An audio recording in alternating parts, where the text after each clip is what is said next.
अगर आपके पास पूरी की पूरी जायदाद है ना, आप उसको पूरी की पूरी जायदाद भी यहाँ पे आप इन्वेस्ट कर सकते हैं। ये कैपिटल स्मार्ट सिटी इतनी अहमियत के हामिल है।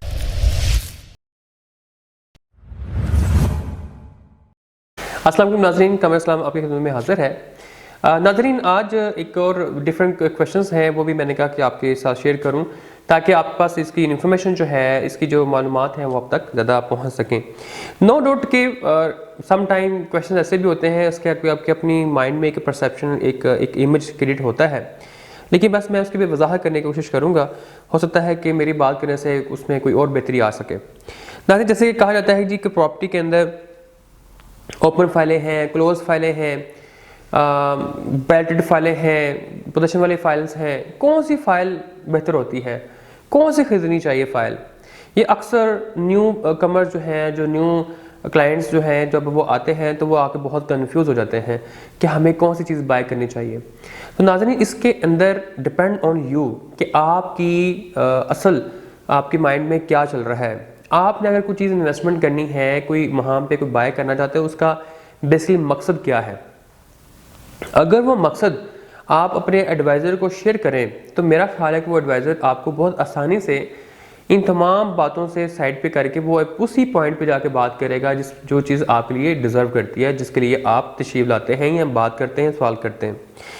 तो उसमें जो फॉर एग्जांपल मैं एक एग्जांपल कॉल कर देता हूँ कि क्लाइंट आते हैं और वो ये कहते हैं जी मैंने अपना घर बनाना है। अगर वो उन्होंने घर बनाना है तो उनको फिर वो फाइल चाहिए जो उसको मैच्योर कर सके। अब इसमें सेकंड सवाल एडवाइज़र की तरफ से होता है कि हमें ये बताएं कि अगर आपने घर बनाना है तो घर कितने अरसे बाद बनाना है? साल के बाद, 2 साल के बाद, 3 साल के बाद, 4 साल के बाद, या आप देर देन बनाना चाहते हैं? अगर वो कहता है जी कि मेरे पास टोटल पेमेंट है, मैं अभी पे करके आप मुझे पोजेशन दे दें, तो फिर लिहाजा आपको वो फाइल बाय करनी पड़ेगी जिसकी 3 साल 4 साल के जो प्लान है वो कंप्लीट हो चुके हैं, उसकी पेमेंटें अदा हो चुकी हैं और वो क्लियर है हर लिहाज से। तो फिर एडवाइज़र आपको वो फाइल चूज करके देगा जिसमें आप जाएं, पेमेंट फुल करें और पोजेशन ले लीजिए। कब्जा, पोजेशन का मतलब था कब्जा। कब्जे का मतलब है कि आप वहाँ पे अपनी कंस्ट्रक्शन भी का भी आगाज कर सकते हैं। अगर एक साहब आते हैं, वो ये कहते हैं कि जनाब मुझे घर बनाना है। अब सवाल जो किया जाता है जैसे पहले किया गया कि आपने कब तक बनाना है। अगर वो कहते हैं कि मैं 3 साल के बाद बनाना चाहता हूँ, तो लिहाजा फिर आपको वो फाइल उसको ना लेके दें जो फाइल ऑलरेडी एग्जिस्ट करती है या पोजेशनेबल है। फिर आप उसको वो फाइल लेके दें जो 3 साल के बाद मैच्योर होगी। 3 साल उसमें आपको पेमेंट प्लान मिलेगा, वो होगी इंस्टॉलमेंट्स के अंदर, डाउन पेमेंट फिर इंस्टॉलमेंट, फिर उससे आप करेंगे। अब यहाँ बात आती है ओपन फाइल, क्लोज फाइल क्या होती है। देखिए, ओपन फाइल जो अभी इस टाइम निज़ाम चल रहा है कैपिटल स्मार्ट सिटी के अंदर, तो वो क्या है ओपन फाइल? हमें यहाँ पे बहुत ज़्यादा प्रॉब्लम्स क्रिएट हुई। वो क्या था कि कैपिटल स्मार्ट सिटी के अंदर कोई हम डील करते थे तो कभी सेलर बिजी है, कभी बायर बिजी है, कभी बायर टाइम पे नहीं आ पा रहा, कभी सेलर टाइम पे नहीं आ पा रहा। तो एक बहुत सी बदमज़गी सी पैदा होती थी, बहुत सी टेंशन वहाँ पे उस टाइम बन जाती थी। और कई मामला ऐसे हुए कि अब डीलर्स, आपको पता ही है कि उन्होंने अपना मार्जिन भी रखना होता है, तो उन्होंने जनाब बीच में मार्जिन भी रखा। अगर सेलर पर दोनों बैठ गए हैं आपस में, उन्होंने डिस्कशन कर ली है, तो वो भी मसला बन जाता था उनके लिए। फिर कैपिटल स्मार्ट में, और सबसे अहम बात इसमें ऐड करूंगा, वक़्त बहुत ज़ाया होता था, बहुत ही ज़्यादा ज़ाया होता था। और वो बदमज़गी, माहौल का ख़राब होना और आपकी जो एफिशिएंसी है वर्किंग करने की, वो बिल्कुल फ्लॉप, पूरा का पूरा दिन ज़ाया आपका। तो फिर उसमें आपके लिंक्स भी डाउन होते थे। तो फिर कैपिटल स्मार्ट सिटी मैनेजमेंट ने बैठ के बहुत अच्छा डिसीजन लिया, बहुत ज़बरदस्त डिसीजन, मैं उनको अप्रिशिएट करता हूँ। उन्होंने कहा कि हम कोई ऐसा हल निकालते हैं कि जिससे सेलर भी खुश हो, डीलर भी खुश हो, बायर भी खुश हो और टाइम भी ना लगे और सब हैप्पी माहौल रहे। उसके अंदर उन्होंने कहा कि अगर फॉर एग्जाम्पल एक बंदा चीज़ सेल करने के लिए आता है, तो अगर आपके पास, हमारे डीलर हजरात के पास, अगर कोई उसके पास अहलियत है, अगर वो हिम्मत है, वो चीज़ बाय कर ले, उसको खरीद ले, तो उसका हम उसको पेमेंट करें क्लाइंट को, सेलर को, और वो साइन करके सेलर डिपार्टमेंट से, ट्रांसफर डिपार्टमेंट से वो चला जाए। बाहर जब भी आएगा, 1 दिन के बाद, 2 दिन के बाद, जब भी मिले वो आए, आके जो बाकी आधा हिस्सा रह गया है वो उसको फिल करे और वो उसके नाम पे ट्रांसफ़र कर दिया जाए। तो ये जब काम शुरू हुआ तो इसके ऊपर बहुत तेज़ी आई, हर किसी ने इसको अप्रिशिएट किया और बहुत ज़बरदस्त काम रहा। तो जब ऐसा कंडीशन आ जाए जिस पे सेलर की तरफ से पेमेंट हो चुकी है और सेलर का इसमें कोई लेना देना नहीं है, वो उसके इवज़ ट्रांसफर डिपार्टमेंट एक लेटर इशू करता है जिसके ऊपर लिखा होता है it's a seller free file, यानी कि सेलर फ्री, यानी कि नाम से कंफर्म होता है कि ये चीज़ फ्री हो चुका है, अब सेलर का इस फाइल से कोई कंसर्न नहीं है। लेकिन जिस डीलर के थ्रू वो एक्टिविटी परफॉर्म होती है उसको मेंशन किया जाता है वहां पे। जैसे वो डीलर अपने बाय को लेके आएगा तो वहां पे जो आधा पार्ट है परचेजर का जो रह गया वो वहां फिल करेगा और वो उसको डाइवर्ट कर लेगा। तो इस तरह से इसे कहते हैं सेलर फ्री फाइल, जिसमें बाहर का ऑप्शन अभी अवेलेबल है, सेलर पेमेंट लेके जा चुका है, उसको कहते हैं सेलर फ्री फाइल। तो ये एक ज़बरदस्त ऑप्शन रहा। तो क्लोज फाइल वही है जो सेलर फ्री नहीं होती, उसमें वो सेलर भी बैठेगा, बायर भी बैठेगा, वो साइन करेगा, देन जो है वो ट्रांसफ़र हो सकती है। तो फ़ायदा नुकसान तो दोनों में है। नुकसान इस सच में मैं सेलर ओपन फाइल पे नहीं करना चाहता कि उसमें ऐसे कोई प्रॉब्लम आती नहीं है। अगर आती है तो ये आती है कि उसके ऊपर जो सेलर की पूरी डिटेल लिखी होती है, आप सेलर को कॉल करते हैं, जी आपने कितने में फ़ाइल सेल की थी, मैं क्रॉस चेक करने की बात कर रहा हूँ, अक्सर लोग करते हैं इस तरह से, तो पता चलता है जी लाख रुपए में फ़ाइल सेल की थी, लेकिन जब वो ख़रीद रहा है तो 5 लाख दे रहा है। यहाँ आगे ना थोड़ी सी एम्बिग्युइटी होती है, लेकिन वो सेलर फ्री होती है, ये भी ना होने के बराबर ही है, और ये मामला जो है बिल्कुल soft and neat and clean रहता है। तो इस लिहाज से इसमें नुकसान कोई ख़ास नहीं है ओपन फाइल के अंदर। जो क्लोज फाइल है उसके अंदर बस ये चीज़ का ख्याल रखना पड़ता है कि आपको सेलर और बाय को टाइम पे बिठा के साइन लेने हैं ताकि आपका मामला जो है तसल्ली के साथ वो हो जाए।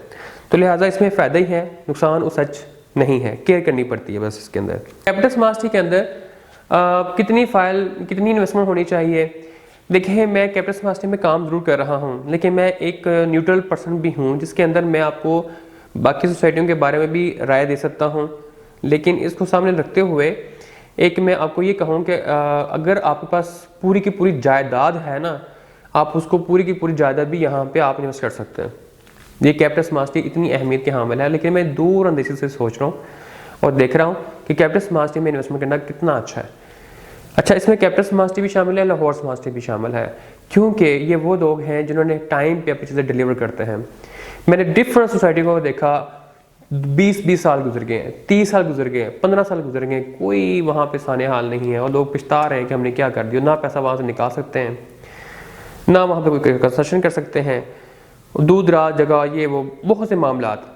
कैपिटल स्मार्ट सिटी जो मैनेजमेंट है FDHL, उनके साथ आप पार्टिसिपेट करें। हबीब फ्री ग्रुप का जो बैकग्राउंड है, एक ब्रांड है, आप यहाँ पे आंखें बंद के आप वहाँ पे इन्वेस्टमेंट कर सकते हैं। नाज़रीन, एक बहुत ही अहम सवाल है कि अक्सर लोग इस टाइम के अंदर जो एक सूरत हाल है मार्केट की पूरे इस्लामाबाद पाकिस्तान के अंदर, कि हर बंदा जो है वो पैनिक है, परेशान है, इन्फ्लेशन की बना पर, लॉ एंड ऑर्डर सिचुएशन की बना पर, तो वो कहता है कि जी मुझे पैसों की ज़रूरत है, मैं अपनी फ़ाइल सेल करना चाहता हूँ। जब भी मार्केट के अंदर एक फ़ाइल की भरमाल हो तो यकीनन वहाँ पे टाइम लगता है चीज़ सेल करने में। फॉर एग्ज़ाम्पल, सप्लाई जो है वो अवेलेबल नहीं हो रही, चीज़ अवेलेबल नहीं है, डिमांड बढ़ती चली जा रही है। तो जैसे कोई चीज़ आई सेल, जैसे कोई चीज़ एंटर हुई, कोई फ़ाइल आई बिकने के लिए सेल। जब आपकी सप्लाई बहुत ज़्यादा हो जाती है तो उसको सेल करना मुश्किल हो जाता है, उसमें फिर रेट कम होने शुरू हो जाते हैं। फॉर एग्जाम्पल, एक बंदा है, 5 मंडली वाली फ़ाइल है, वो कहता है जी मैंने 2 लाख में सेल करनी है, ठीक है, और साथ एक और साहब आ जाते हैं सेम वही फाइल्स कैटेगरी की, वो कहता है जनाब मुझे पैसों की अच्छा ज़रूरत है और बायर सिर्फ एक है, तो कहेगा यार आप मुझसे ना 1.5 लाख ले लें, मैं 1.5 लाख में फ़ाइल सेल कर देता हूँ। जब ऐसी सिचुएशन हो जाए तो फाइल का सेल होना मुश्किल हो जाता है। तो फिर जो बायर होता है वो भी सोचता है कि अगर मुझे वो 2 लाख में दे रहा था या 1.5 लाख में दे रहा है, हो सकता है मैं थोड़ा सा और वेट कर लूँ तो मुझे 1 लाख में मिल जाए। ये सिचुएशन जो है जब होती है कि सप्लाई जो है वो ज़्यादा है, सप्लाई अवेलेबल है, लेकिन डिमांड उस तरह से नहीं है। अगर बायर 1 है, 2 हैं, तो क्या करेंगे? अगर चीज़ें 100 हैं, बायर वहाँ पे 2-4 आ रहे हैं, तो 100 चीज़ें तो नहीं बाय कर पाएंगे। फिर कुछ लोग सिचुएशन मुल्की हालात के मुताबिक सोचते हैं, मुल्क को भी देखते हैं, अपने अखराजात को भी देखते हैं कि इन्वेस्टमेंट कब करनी चाहिए कि नहीं करनी चाहिए, तो ये मामला। लेकिन अभी जो सिचुएशन है, जो समझदार लोग हैं, दूरअंदेशी के साथ सोचने वाले हैं और उनके पास पेमेंट की भी उनके लिए फरावानी है, तो वो फिर इस मौके का फ़ायदा उठाते हैं, मार्केट से कम रेट में चीज़ें बाय करेंगे अपनी ज़ात के लिए, और वो कुछ अर्से वजह से हालात बेहतर होते हैं तो ऑटोमेटिकली वो उसको अच्छा खासा जंप लगता है, ये फ़ायदा होता है। इसमें दो तरह के साहबान होते हैं, एक वो जो एक सिचुएशन को पैनिक होके घबरा के चीज़ सेल करने लग जाते हैं। पहली तो बात है उनको ऐसा नहीं करना चाहिए। अगर बहुत ही ज़रूरत है, अशद ज़रूरत है, वो हर दौर में रहता है मामला, तो फिर तो समझ आता है। अगर ऐसे साहबान हैं तो उनको मैं ये कहूँगा कि आप अपने पैनिक ना हो, परेशान ना हो, इसको सिर्फ आप थोड़ा सा टाइम दें इसको। और जो ख़रीदने वाले हैं मैं उनसे भी रिक्वेस्ट करूँगा, वो ज़ाहिर बात है ख़रीदने वाला चाहेगा तो उनसे कम से कम रेट में चीज़ मिले, लेकिन मैं उनसे ये कहूँगा कि इतना मत किसी को कराएं कि अगले बंदे का फ़ायदा मत उठाएं। जो बंदा गरीब है या मजबूर है उसका फ़ायदा ना उठाएं इस कदर के मतलब कि बहुत ज़्यादा अगर कोई नुकसान पहुँचाया जाए। कोशिश की जाए कि वक्त के निज़ाम के मुताबिक उसको उतना किया जाए ताकि वो भी खुश हो और आप भी खुश हों। तो ये 2-4 बातें हैं, ये टेक्निकल बातें थी जहाँ से मैंने शेयर की हैं। मुझे उम्मीद है नाज़रीन के आपको नई वीडियो में और क्वेश्चंस आएंगे, इसमें आपको मैं इसका आंसर दूंगा।